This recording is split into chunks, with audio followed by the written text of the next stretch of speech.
The biggest story of our lives, in all of our lifetimes, drops tonight with the presidential address from the Oval Office tonight.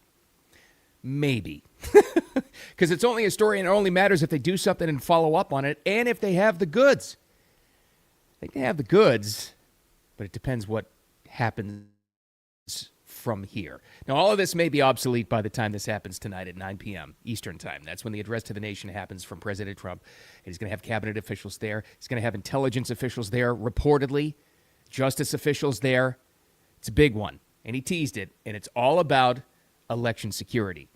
Now, that right there is what we all thought this original tease was going to be, right? You're talking about election security. Maybe this is cool. He'll kind of push the buttons of these senators, the useless rhinos who aren't passing the Save America Act. That'll be good. No, this would be a big one. Oh, but then more of the details came out. And then he gave more details himself about not only election security, election interference, specifically, or as he says, and we'll hear tonight, China.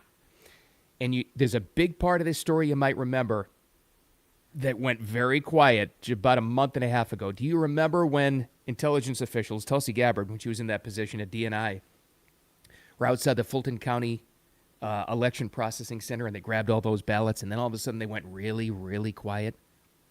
It's a big part of this too. But like I said, it's the biggest story of our lives, bigger than anything, bigger than Watergate, bigger than Vietnam, any scandal you can possibly remember. If there's foreign influence, interference, stealing, cheating in our elections, and they can prove it, that's the biggest story if they do something about it. Anyway, we'll get to it. Thanks for finding me. Appreciate it. The Wicked Radio live stream and replay on X, YouTube, Facebook, and then clips from the show, which are actually bigger on all of those channels, as well as TikTok, and the full, complete audio podcast episode posted shortly after the live stream on all your favorite platforms. Let's get right to it now. This all started about, less than a week ago. President Trump puts out on Truth Social, big address to the nation coming up. It'll be Thursday night, the 16th, and we're all thinking, all right, great, this is good. You know, he calls a national press conference from his own office, from the desk, and he says it's going to be something really important. Yeah, cool. We all kind of figured it'd be about maybe the SAVE Act, things going on, maybe an Iran update. I don't know, maybe it's all that. But then as we went on and on and on, and details started to come out, mainly from him, you started to think, this is a little bit different. Something feels different about this one. This feels different. It looks different. And there's a panic in the air around the swampy fields of Washington, D.C. We'll get to them in just a second. But then the president himself, just yesterday, drops this little hint. Now, keep in mind as he does this, I don't know if we're ever going to see this again. We may, because he changed the way media is done. He really did, as far as politicians go.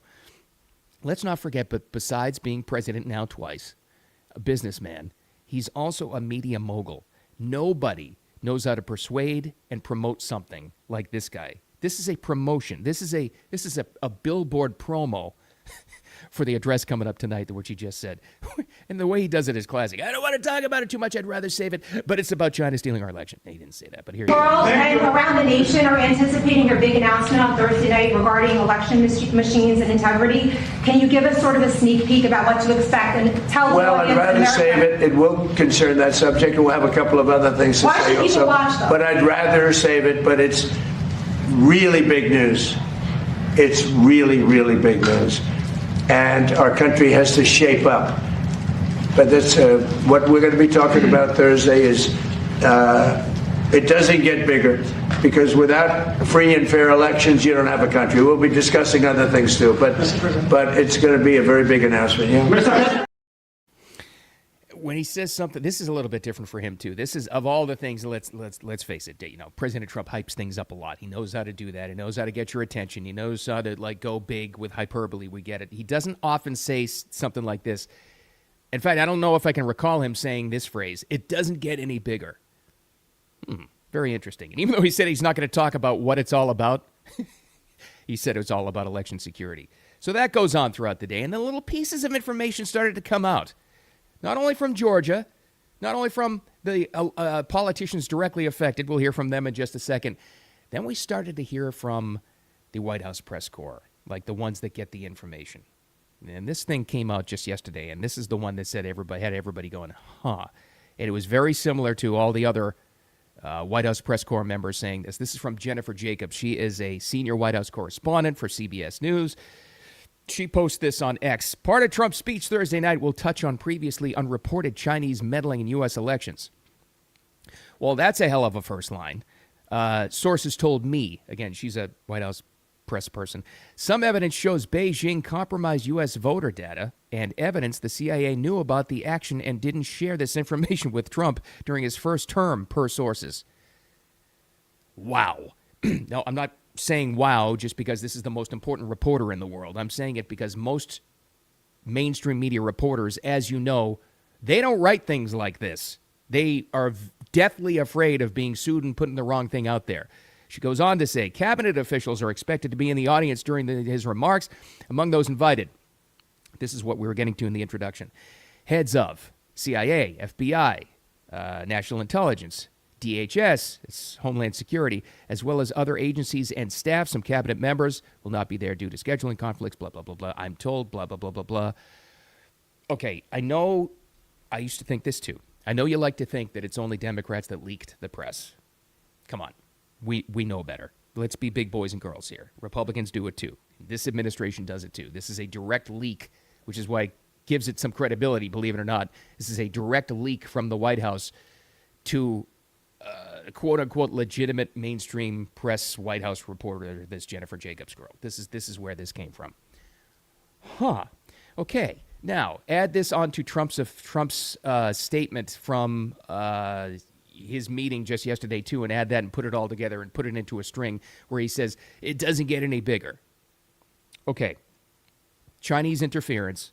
He's talked about Georgia. We know that they were outside looking at the ballots again, and then they got really quiet looking at this, which also should tell you that they were doing a pretty good job and a bang-up job and a detailed job in putting this all together. They really might have the goods on this. But like I said, it's only the biggest story, and it would be. It's only the biggest story of our lives, the biggest scandal of our lives, maybe one of the scariest things for democracy, if they do something about it. And they just may. Now let's get to see. Here's the other thing you look for. Who's panicked? Who would be panicked about this? Who would be most panicked about this story? Well, let's go to the people who were elected in Georgia for a very shaky-looking election now, as they're hinting. Let's go to one of those guys. Raphael Warnock. No, excuse me. The Reverend Senator Raphael Warnock.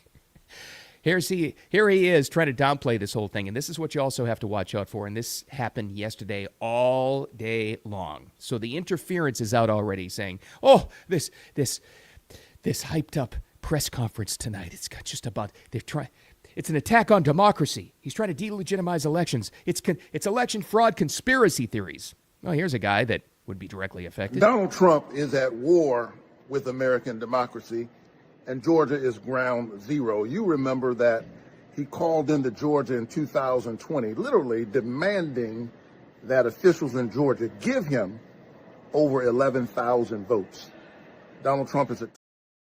Well, I remember his wording wasn't the best. He goes, find me those votes that all of a sudden are missing. And I do remember this as well, Reverend, that he called that when, do you remember the Fulton County Tabulating Center? All of a sudden there was a flood. They had to shut things down. And all of a sudden the magic ballots came in after him. Yeah, we all had our suspicions. All right, who else would be affected by this? Who's the other guy elected during that election in Georgia?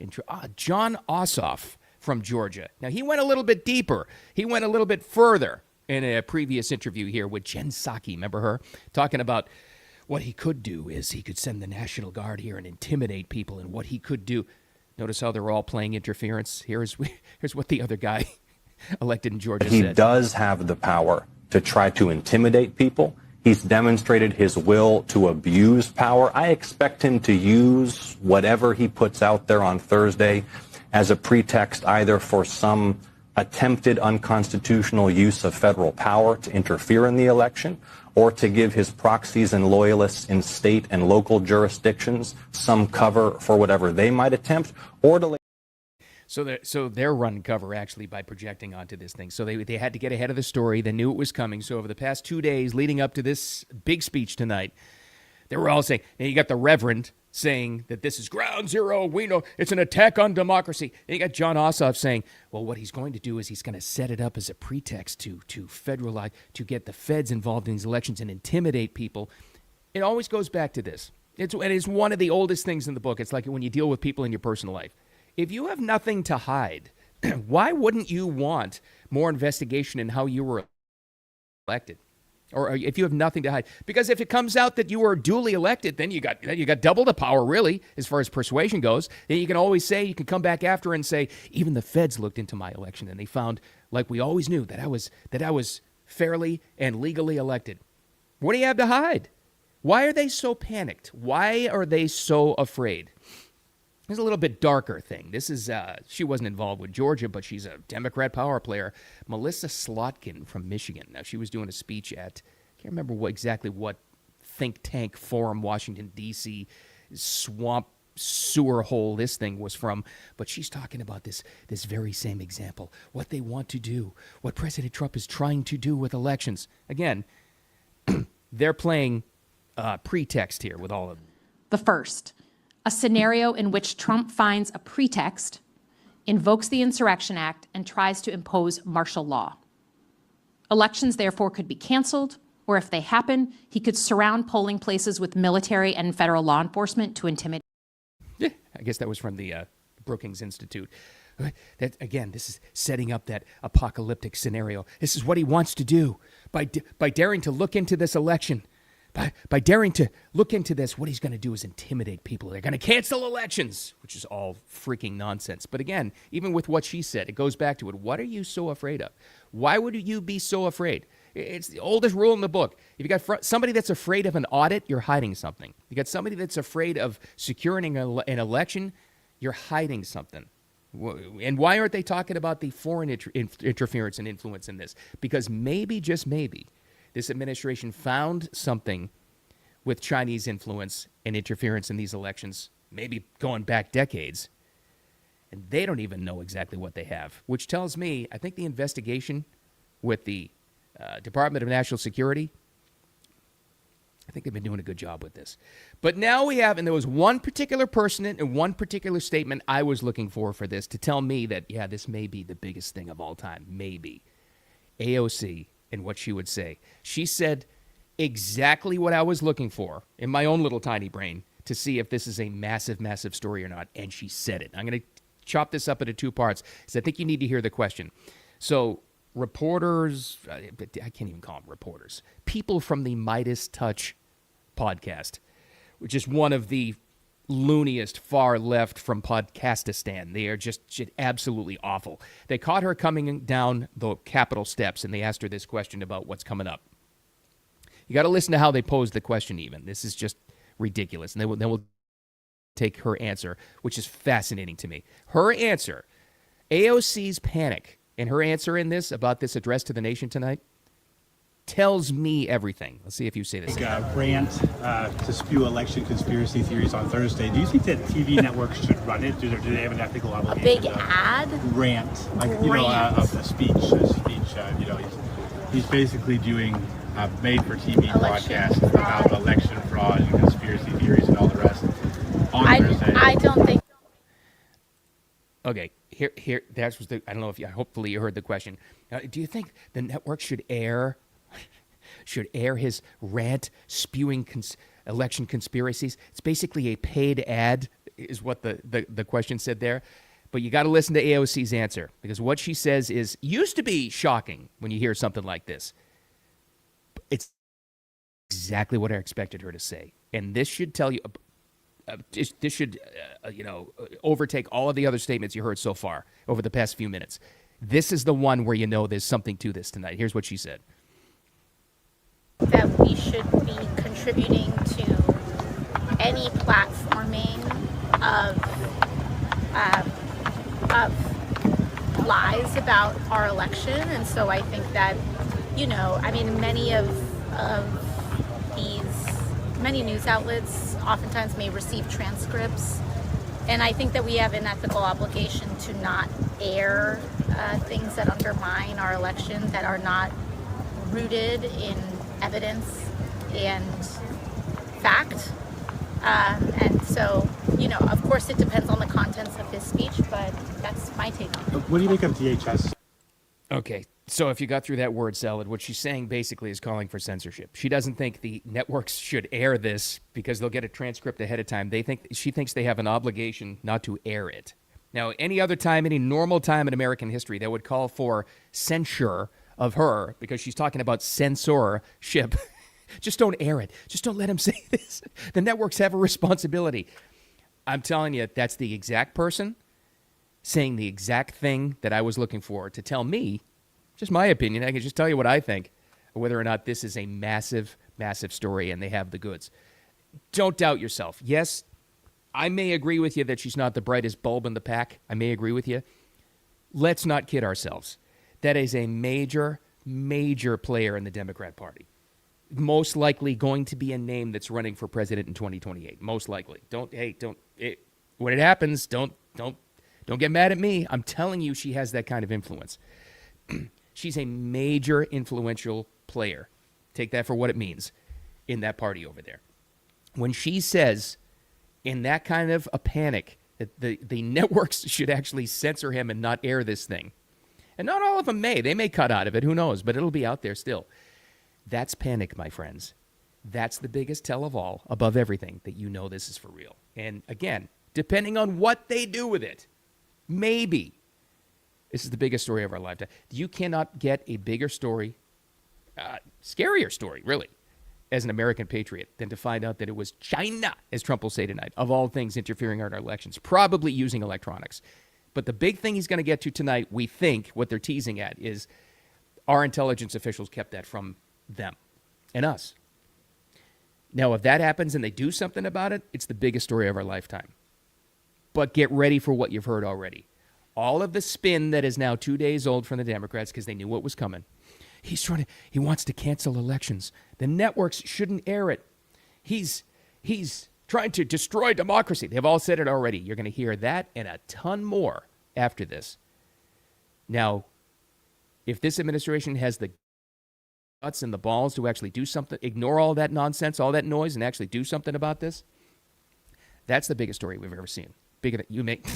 They always like to talk about Watergate being this big downfall of American democracy. No, that was child's play compared to what this could be. But we'll find out. All of this could be obsolete by 9 p.m. tonight, and we'll take it in two parts, and tomorrow we'll react to it. What did he say? What does it mean? And what are they going to do about it? And it's going to be a whole lot of what you just already heard in the past 15 minutes. All the projection and the deflection from the other guys that actually were on the other side of potential election fraud. We'll see. Anyway, it's going to be fascinating. I'm going to watch this one. It's 9 p.m. Eastern time tonight. We'll find out. And then we'll react tomorrow. In the meantime, don't let that bother you. Have a great, wicked, awesome Thursday. Thanks for finding me. And the replay on X, YouTube, Facebook, and then clips of the show all over the place on those networks, including TikTok, and the total full Wicked Radio episode, audio version, wherever you like to get those, posted shortly. Make it a wicked, awesome Thursday. I guess we'll see you tonight.